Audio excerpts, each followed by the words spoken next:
Bonjour à tous. J'ai le plaisir aujourd'hui de recevoir David Gouache. Bonjour.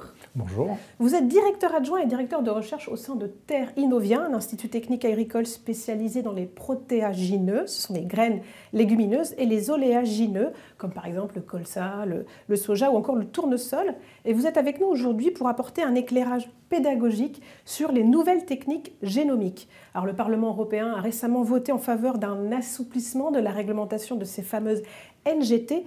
De quoi s'agit-il concrètement ? Alors les NGT, ça représente en réalité beaucoup de choses, mais celle dont on parle vraiment en ce moment, c'est ce qu'on appelle l'édition du génome, qui consiste en fait à changer quelques lettres dans le code génétique d'un organisme vivant. Donc comment ça marche ? En fait, ça s'appuie sur le principe de la réécriture de l'ADN, donc de notre code génétique à tous les êtres vivants, et de la réparation des erreurs qui se produisent lors de cette réécriture.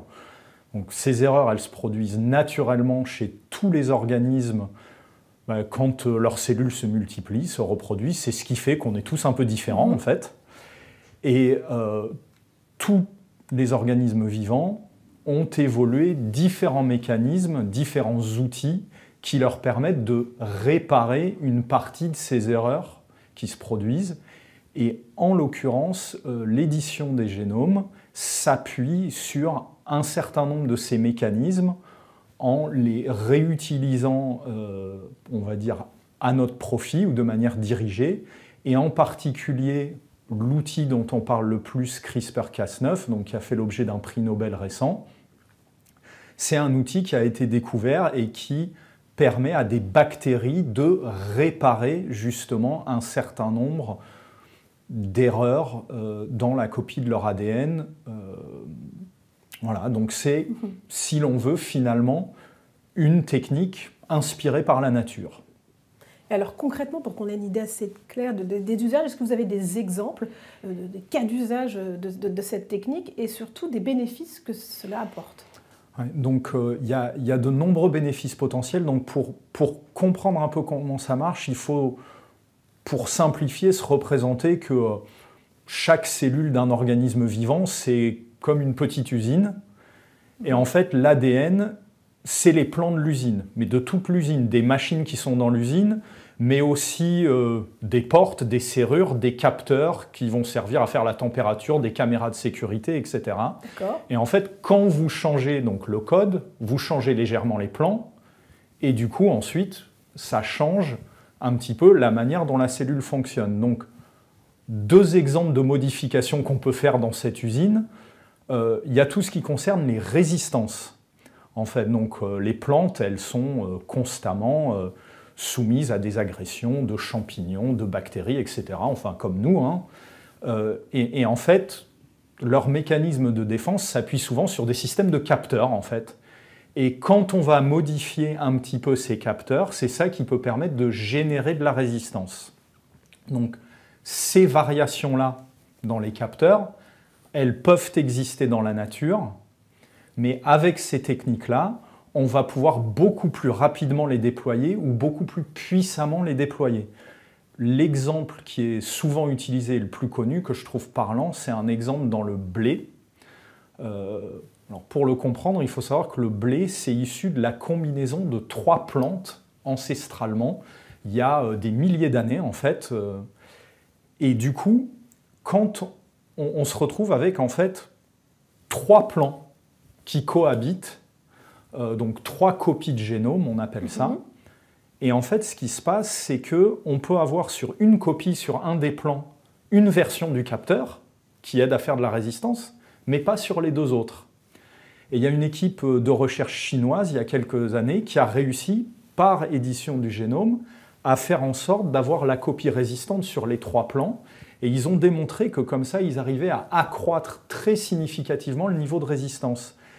Là où il faut se rendre compte de l'importance de cette découverte, c'est que s'il avait fallu attendre que ces variations se produisent naturellement, ça représente une plante qu'il aurait fallu trouver parmi toutes les plantes de blé qui sont semées sur la planète. Sur la planète. Donc c'est des milliards et des milliards. Mais là, ils ont été capables, de manière dirigée, d'aller le faire, d'aller le chercher.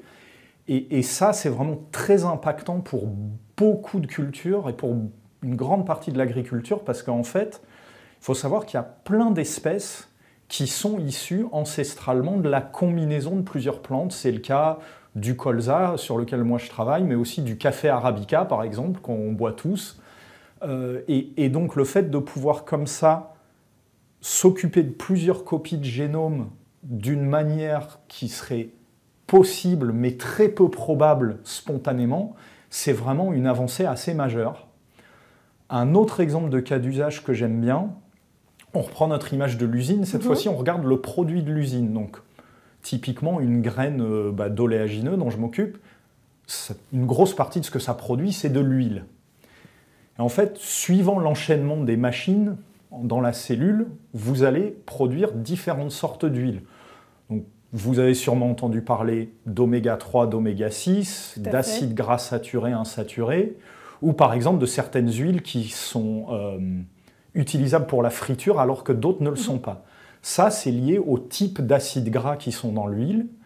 Et très concrètement, en fait, quand on va avoir des mutations donc, sur les machines qui s'enchaînent dans l'usine, donc c'est ce qu'on appelle les enzymes, en fait, si on les modifie, ou voire si on les éteint, ce qu'on peut faire en changeant juste une ou deux lettres, et en fait, on va modifier donc, les types d'acides gras qu'on va faire et on va pouvoir tantôt faire une production qui va faire des huiles beaucoup plus adaptées à la friture, tantôt, par exemple, aussi viser à augmenter le taux d'acides gras bénéfiques, les insaturés, les oméga 3, les oméga 6, etc.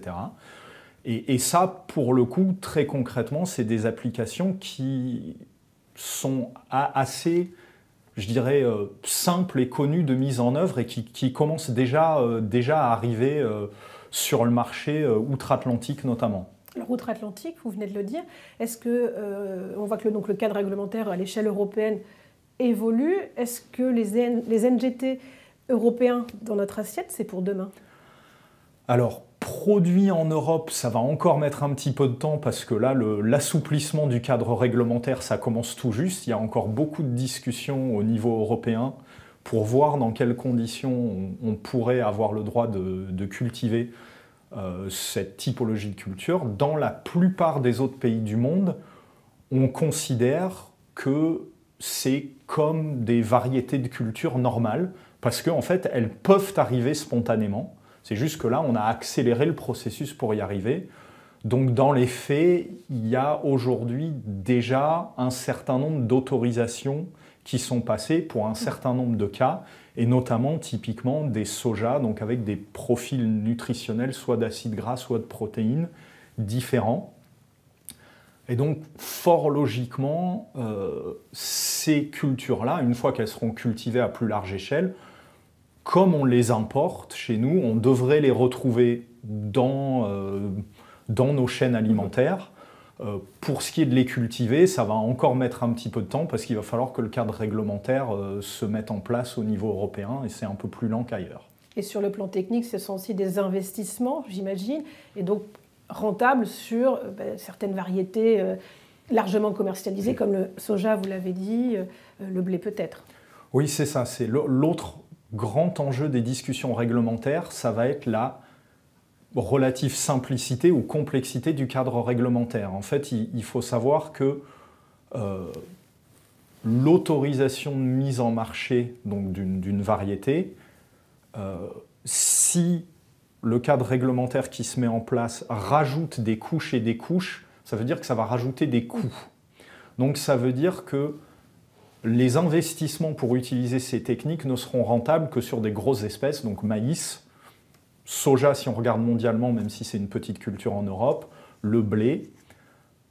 A contrario, et c'est ce qu'on peut espérer, en tout cas quand on est dans le monde agricole, c'est que ces technologies-là puissent être utilisées sur toute la diversité des espèces, parce que ça va permettre à toutes les espèces de progresser, plutôt que de concentrer les progrès toujours sur les mêmes espèces, alors qu'on a un besoin de diversification de nos cultures pour aller vers ce qu'on appelle l'agroécologie.